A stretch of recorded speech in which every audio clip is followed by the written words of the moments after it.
Titulares. Campaña electoral para los comicios presidenciales legislativos durarán 8 días. Alistan planes de contingencias para el feriado del 24 de mayo. Los bananeros protestaron en Guayaquil. Aspirantes a un cupo en universidades reportaron fallas en sistema del Cenecit. Más hechos criminales azotan Manta y Portoviejo en Manabí.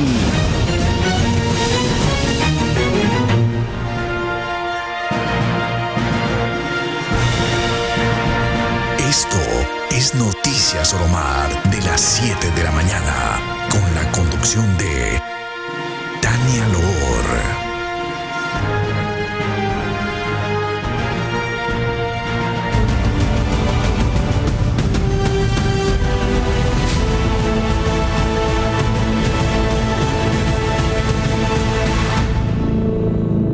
Saludos cordiales amigos que nos acompañan esta mañana. Bienvenidos como siempre a Noticias Oromar. El Consejo Nacional Electoral consultará a la Corte Constitucional si se pueden unificar las elecciones presidenciales y de asambleístas con la consulta popular sobre el Parque Nacional Yasuní. La idea es abaratar costos. Tras una sesión del Pleno, el Consejo Nacional Electoral resolvió solicitar a la Corte Constitucional que permita llevar a cabo las elecciones presidenciales y de asambleístas con la consulta popular sobre el Parque Nacional Yasuní en una misma fecha, es decir, el 20 de agosto de 2023. Hasta ahora, el órgano electoral había contemplado el domingo 23 de julio para efectuar la consulta popular y un mes después las votaciones por el jefe de Estado. Nosotros queremos hacer una sola convocatoria.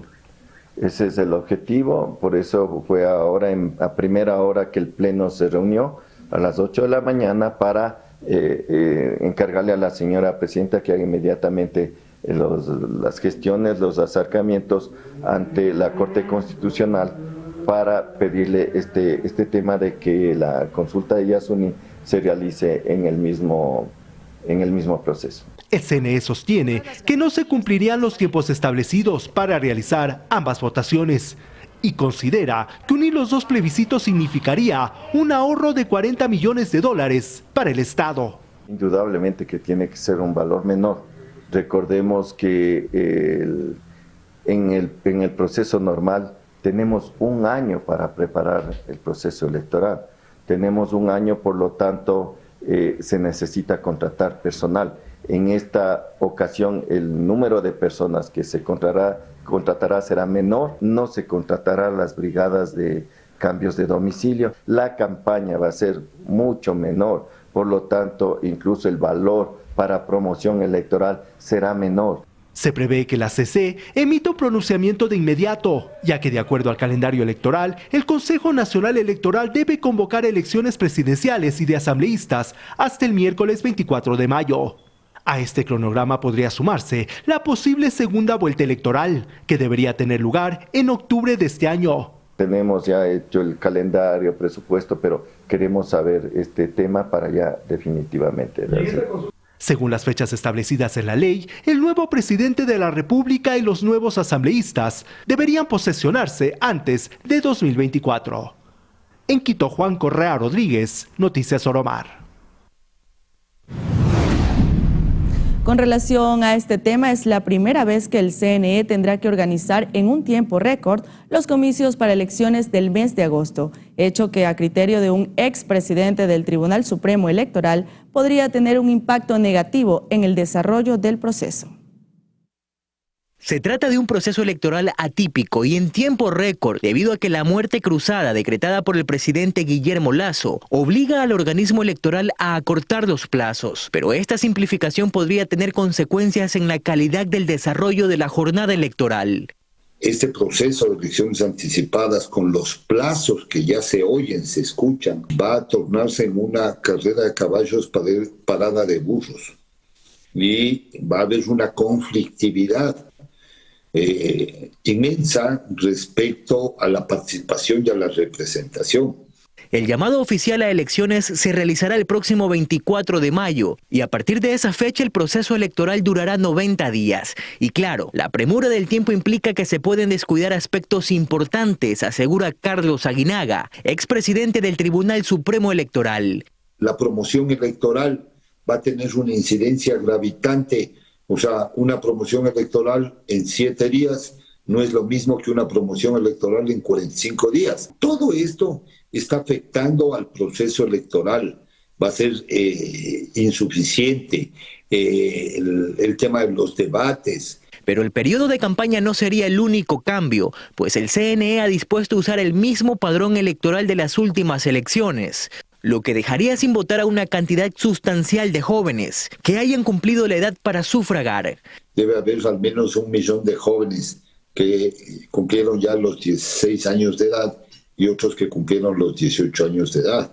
Entonces se está afectando los derechos de participación. Aguinaga sostiene que la calidad de la democracia también podría afectarse, debido a que los plazos no permitirían al electorado tomar una decisión aterrizada a la necesidad del país.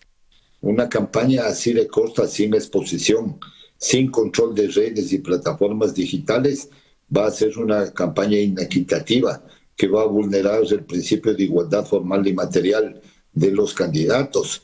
Va a afectar el derecho de participación de ser elegido. Por eso se recomienda a la ciudadanía mantenerse informada y analizar las propuestas de cada candidato y a no dejarse llevar por promesas grandilocuentes, que suenen bonitas en palabras, pero que en la práctica no se puedan cumplir. Y hasta ahora 8 políticos se apuntan para las elecciones presidenciales. Uno de los más recientes es Jan Topic, quien anunció su candidatura este fin de semana. Los partidos políticos se debaten entre presentar sus candidatos con movimiento propio o presentarlos en alianza. Al menos 8 perfiles suenan para las presidenciales. El primer precandidato es Fernando Villavicencio. El ex legislador fue el primero en hablar sin rodeos sobre su postulación presidencial. A la candidatura de Villavicencio la empujará los ex Ruptura con el movimiento Construye Lista 25 y su binomio sería Liliana Febres Cordero, hija del expresidente social cristiano León Febres Cordero. Yacu Pérez, por otro lado, descartó ir en esta ocasión por Pachacutic y su candidatura la respaldará con su movimiento propio Somos Agua. Quien también ha anunciado su precandidatura presidencial es el ex vicepresidente Otto Sonnenholzner, quien ya ha sido pretendido por varios partidos políticos. De momento se conoce que tanto Suma como Avanza le han dado su respaldo. Por el lado de la ID se menciona a Dalton Basigalupo, ex legislador por Cotopaxi. Él declina su candidatura y espera que en los próximos días se pueda tener un candidato que pueda ser de coalición. Porque el día jueves se va a reunir el Consejo Ejecutivo Nacional de Izquierda Democrática para resolver estos temas. Entonces seguramente vamos a llevar ya pues alguna posición para que sea aprobado oficialmente por el partido. El empresario Jan Topic también ha revelado su aspiración presidencial. La precandidatura de Topic, ex dueño de la empresa Telconet, ya recibió el espaldarazo del Partido Social Cristiano, quienes no presentarán candidatos para esa dignidad. Por parte del correísmo, las decisiones no estarían tomadas, ya que aún se analiza si es Andrés Arauz o Carlos Rabascal la figura presidencial, en tanto que como binomio se barajan nombres como la de las ex legisladoras Marcela Holguín y Luisa González. Pachacutic, en cambio, al parecer se inclinará por Salvador Quispe, mientras que Centro Democrático asegura que sí presentará candidato presidencial, pero su nombre aún se desconoce.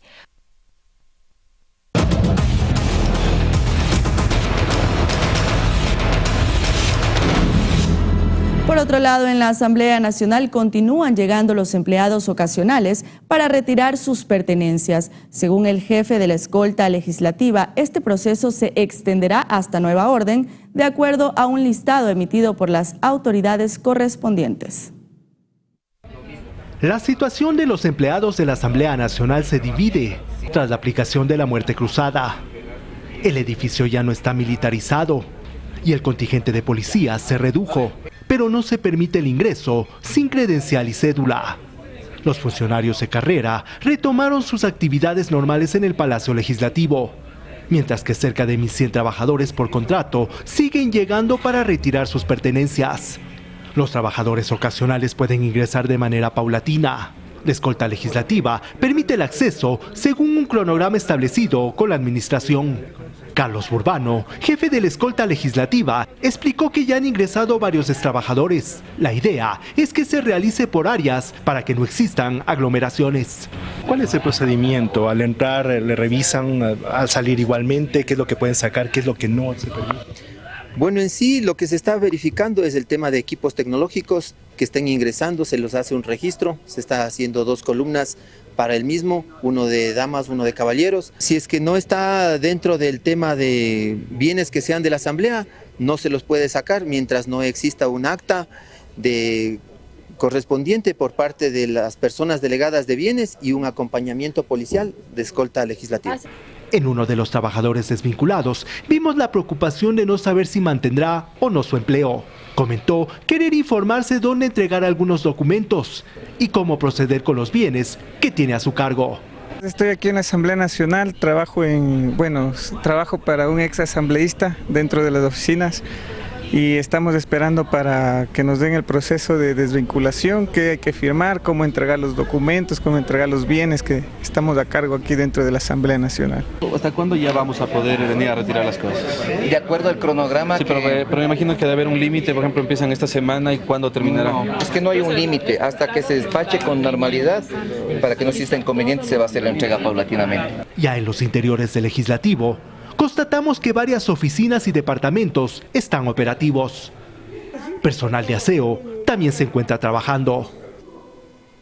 Es un día habitual de trabajo, pero aquí en la Asamblea el panorama es diferente. Los pasillos que antes lucían llenos de funcionarios a toda hora, ahora se ven así, vacíos, desolados. Señalar que aún no hay respuestas claras respecto a los pagos de liquidaciones. Además, hay casi un centenar de personas con vulnerabilidad que también perdieron su empleo, esperándose se respete el debido proceso. En Quito, Juan Correa Rodríguez, Noticias Oromar.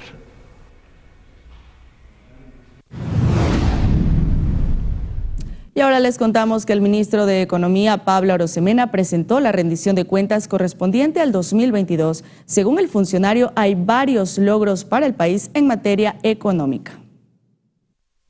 En la Escuela Superior Politécnica se llevó a cabo la rendición de cuentas del Ministerio de Economía y Finanzas.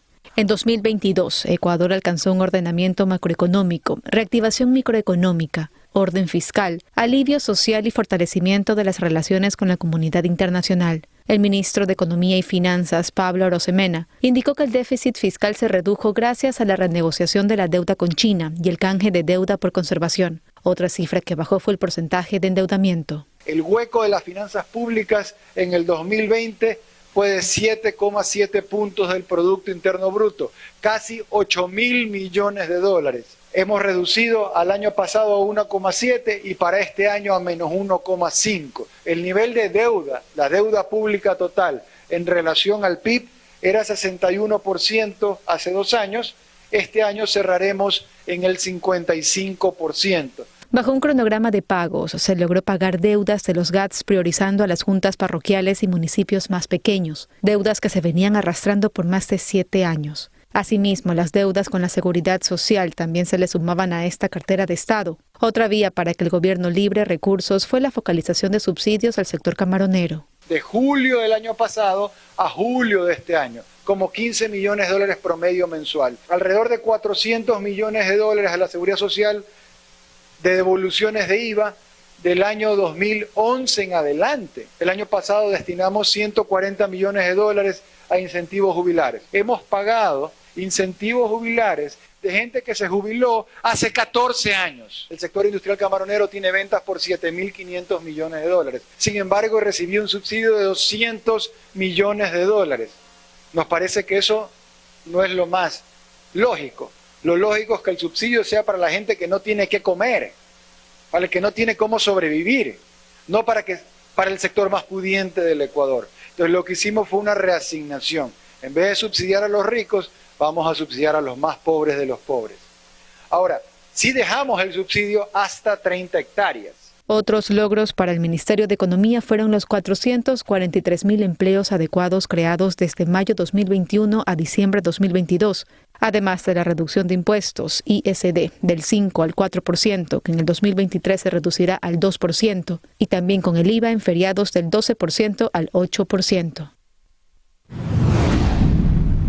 Y el alcalde Pavel Muñoz aseguró que el Metro de Quito funcionará desde el último trimestre del año, aunque el sistema de cobro tomará un poco más. Es evidente que la operación del Metro de Quito ha sido una total desorganización. Y a eso sumémosle los constantes retrasos sobre la fecha en la que finalmente funcionará al 100%. Frente a esto, el alcalde de Quito, Pavel Muñoz, indicó que entre las descoordinaciones estuvo que las autoridades anteriores hicieron contratos diferentes para las compras, la administración y el manejo.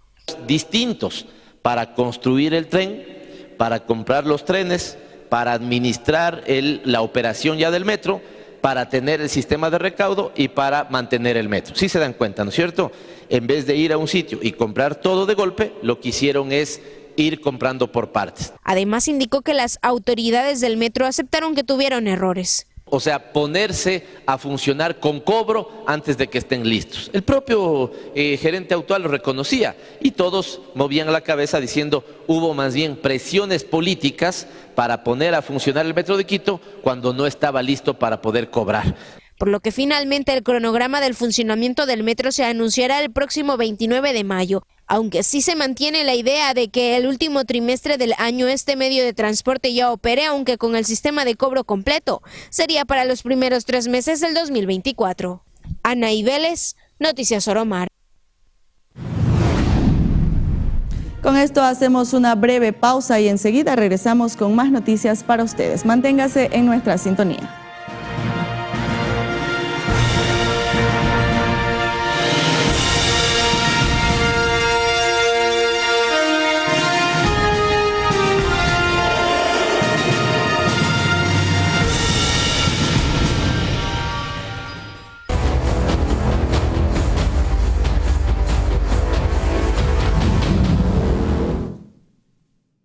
Regresamos con más información. El Ministerio de Agricultura informó que se harán cambios en el formulario para la exportación de banano. La modificación incluye que la fruta solo salga del país bajo contratos y con el precio mínimo de sustentación.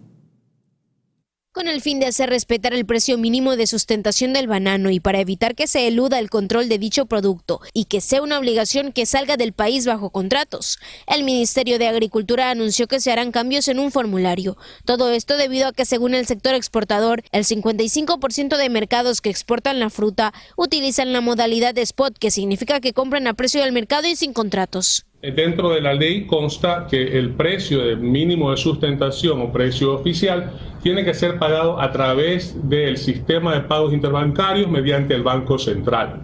El Banco Central es el que nos proporciona la información cuando actuamos de oficio, porque nosotros no estamos sentados a que nos llegue una demanda.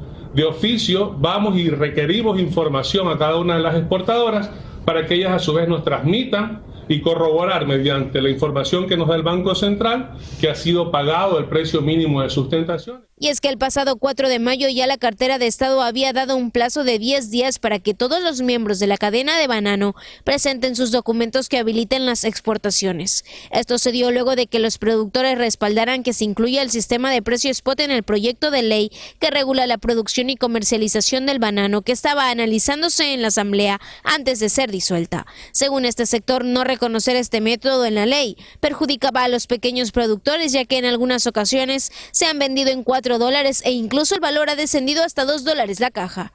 Anaí Vélez, Noticias Oromar. Y precisamente en relación a este tema, en los exteriores del Ministerio de Agricultura en Guayaquil, comerciantes bananeros realizaron una manifestación para expresar la inconformidad que tienen con el precio de las cajas de banano, pues estas son pagadas a un valor de $3 cuando se había establecido que las personas interesadas en comprar el producto por caja accederían a ellas con el costo de $6.50. Ante esto, autoridades del ministerio aseguraron que tomarán cartas en el asunto para hacer respetar el precio establecido de los musáceos. Más de 8 semanas con el incumplimiento del precio mínimo de sustentación. Habíamos pedido hace muchos hace muchos años que se haga transparente la comercialización de banano aquí en el país. Lamentablemente eso no ha ocurrido. Estamos prácticamente quebrados, ¿no?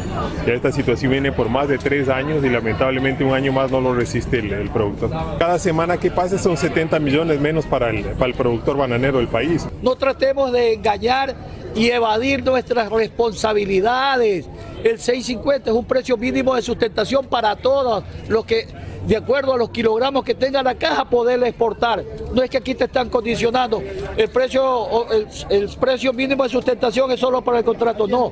Y aquí toda caja que sale tiene que pagarse el precio mínimo de sustentación, así de sencillo.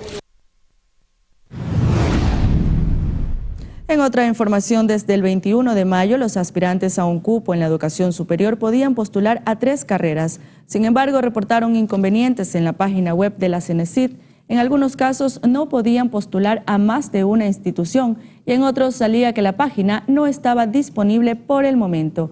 Pese a lo expuesto, las autoridades pertinentes no se han pronunciado. Aunque recordemos, no es la primera vez que hay problemas con la página de la Secretaría, según han denunciado en cada proceso los postulantes.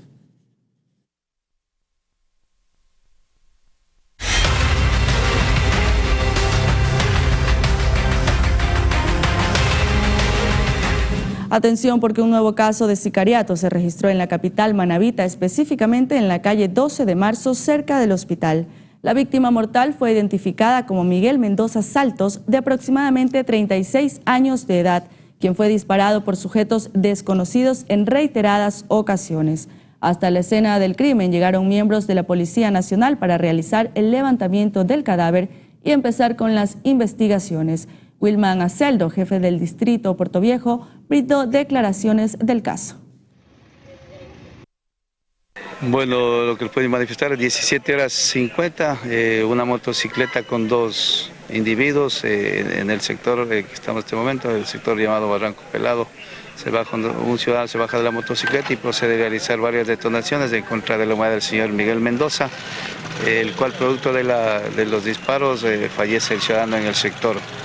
En ese momento las unidades realizan el tratamiento de verificar este vehículo, en este caso la motocicleta. Cerramos la ciudad para tratar de ubicar y posterior llegan las unidades especializadas a hacer el levantamiento de evidencia. Tenemos 4 indicios balísticos aquí en el sector. El ciudadano tiene 3 disparos en su cuerpo y en este momento la DINASED está levantando la información respectiva.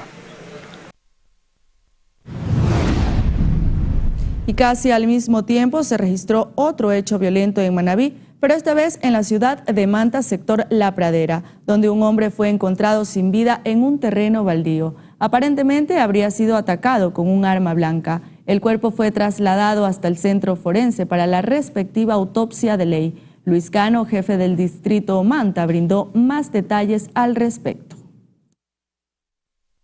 En el lugar se encontró un cadáver de sexo masculino en el lugar, con varias puñaladas de arma blanca. Asimismo, los indicios que se levantaron están ya cogidos por criminalística, levantados por criminalística, y nuestro servicio especializado está levantando más indicios en el lugar. El sujeto correspondería a un ciudadano, el nombre es Álvaro Emiliano MR, y asimismo fue identificado por sus familiares, los mismos que de cierta forma manifestaron que había estado en una casa de recuperación y que había sufrido una recaída, por lo que habría quizás avanzado al lugar y donde fue victimado aparentemente por las personas que tienen estas mismas actividades.